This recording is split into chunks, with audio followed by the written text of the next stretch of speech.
Welcome to the Maria Liberati Show, where food meets art, travel, and life. And today I have as my special guest, Donna Fatigato. She is a chef and an author, but she specializes in healthy eating, which I think is so important, especially for everyone, but for kids especially. Donna, thanks so much for being here with us today. Thank you. Thank you for having me. So I know we're going to talk about two books that you have. One is not really focused on kids, the other is, but I wanted to share with our audience how you got into, as a chef, did you start with the healthy foods, or you just got more into because of an interest into healthy eating and healthy foods? So my background really goes back when I was 18, and I started teaching fitness classes to Olivia Newton-John with the leg warmers. Oh, and wow. So then that evolved to personal training, to becoming a holistic nutrition coach, to being a chef and cookbook author, and also a children's author. Wow.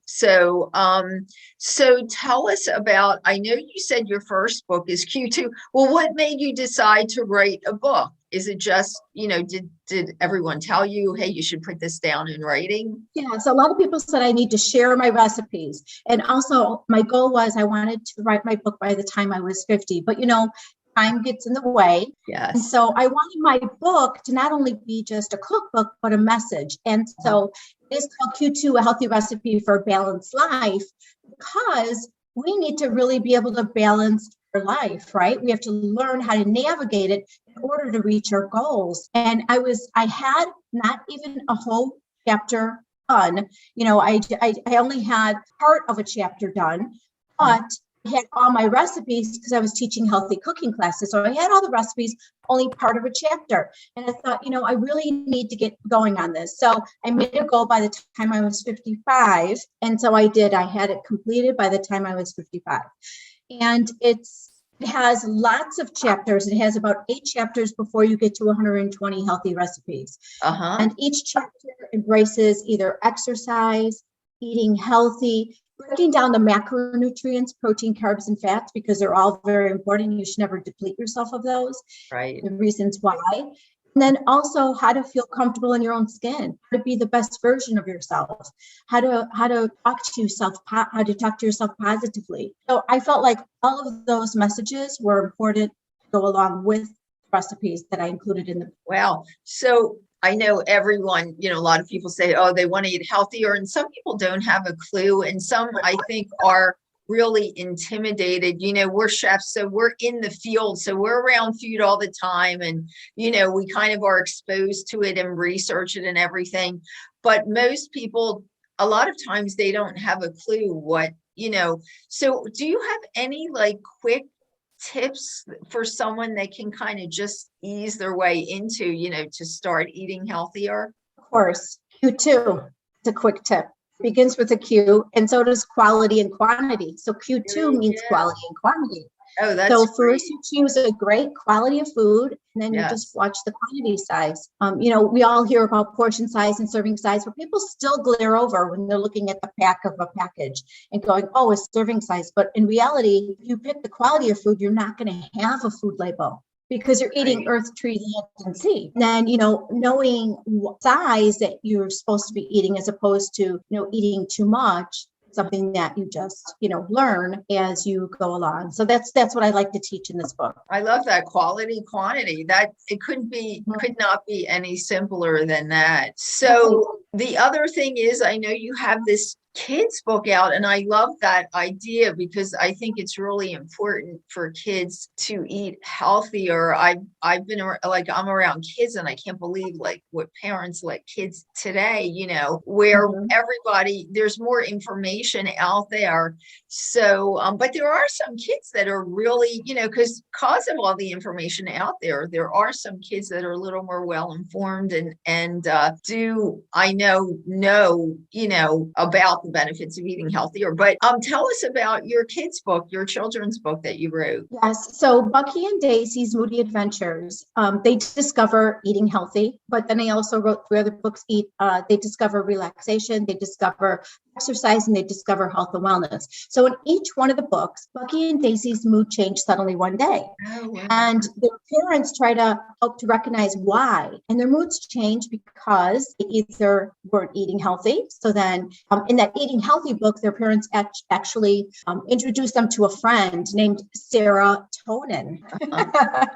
So, and they teach them about serotonin and about how it lives in your gut and it brings signals to bring your brain to get you out of your rut. So you're not sleepy, you're not crabby, you're not. So, and then in the back of each book, there's a parent's corner and tips, games, recipes, depending on what book it is. So in Eating Healthy book, I make a really healthy Greek yogurt chicken salad. And we plop it in an ice cream cone to make it fun for the kids. There you go. That's great. Yeah, I know that's the one important thing. You always have to make it fun for them to get them motivated. And that's right. That's really how you get them motivated. So what made you decide to do a children's book from the adult to the children? Was there any special reason? Well, yes, after working with hundreds of personal training clients and thousands of fitness class participants, all came back to, you know what, you don't get your nutrition right, you're not going to be able to reach your goal for weight loss. That's what your goal is. Nutrition is number one. You have got to get a handle on that. You've got to have that Q2 method, the quality and the quantity of the food.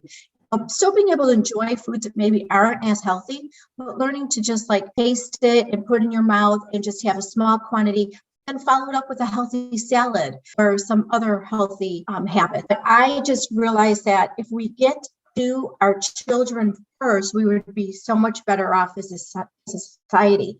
Plus, it brings self-discipline, self-love, self-care for our younger generation. What a better way to motivate them, be better people. Definitely. And I think what I've noticed is people don't realize, well, I love that idea with the serotonin, because people don't realize that kids, a lot of times, their moods and things, not a lot of times, most of the time, a lot of that is the effect of the food. Food is really like a drug that it has on them. And people don't realize it. So I love the idea of your books and the way that you teach them to eat healthier, because it's a simple thing too. And it's just so important as well. So you have 3 in that series? Four. Okay. And it's Bucky and Daisy. Tell us the title of the kids series. Bucky and Daisy's Moody Adventures, Discover Eating Healthy, discover relaxation, discover exercise, and they discover overall health and wellness. Great. So yeah, they're definitely, I would recommend them for anyone. And I want to mention, let people know where they can find you in the books, but also you told me that you're doing a benefit for the Ukraine. Tell us about that. Yes, on May 15th at Eagle Brook Country Club in Geneva, Illinois, myself and 3 other local authors are hosting a fundraiser for child aid to help specifically the families and the children impacted by the war. And it's going to be a brunch from 11 to 1. Okay. We have a lot of raffle prizes already. We've had a lot of donations and table sponsors come in. We could always use more help. You could find that fundraiser at Eventbrite at Books and Brunch Fundraiser. So you would just put in Books and Brunch Fundraiser. And you could donate right there. If you have people in the area, they could participate. However you can help, we'd be happy to answer any questions. And we are so looking forward to helping those poor families. Oh, yeah. Make the active fun for the children. So it's a family event. We're going to have some children activities.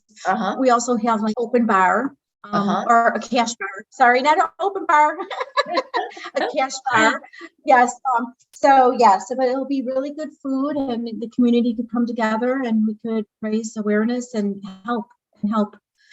That's what we need to do. We need to stay together and help one another, right? Definitely. Great. Oh, I love that. That's a really nice nice sounding event. So tell us, Donna, before we go, tell my listeners, so where can they find your books? I'm assuming Amazon, but you probably have your own website as well. Yes, you could find them on Amazon and at local bookstores, but also at Donna Fatigato. DonnaFatigato.com. Just go there, and that's where you'll find them. Okay, great. All right. And the title is Bucky and Daisy's Moody Adventures. Bucky and Daisy's Moody Adventures, and the other title is Q2. Great. Great. Well, much success with the fundraiser, and in the future, hopefully we'll have you back again when you have your next book. Oh, thank you so much, Maria. Grazie. Prego. Bye-bye. Bye. Thanks for listening to the Maria Liberati Show. Thanks to my producer, Britton Roselle. And look for my newest book, The Basic Art of Italian Cooking Diaries, subtitled Seasons. It's my culinary memoir, and lots of recipes, lots of stories from my diary when I spent time in Italy. And of course, you can also find The Basic Art of Italian Cooking, The Basic Art of Italian Cooking Holidays and Special Occasions, and The Basic Art of Italian Cooking Da Vinci Style at my website, marialiberati.com, on the publisher's website, artoflivingprimamedia.com, and anywhere books are sold. And you can find me at marialiberati.com, on Instagram at Maria Liberati, on Facebook at Chef Maria Liberati, on Pinterest at Maria Liberati, on Twitter at Maria Liberati, on LinkedIn at M Liberati, on my Roku channel, The Basic Art of Italian Cooking by Maria Liberati, on YouTube, and my Vimeo channel, the Maria Liberati channel. And until next time, peace, love, and pasta.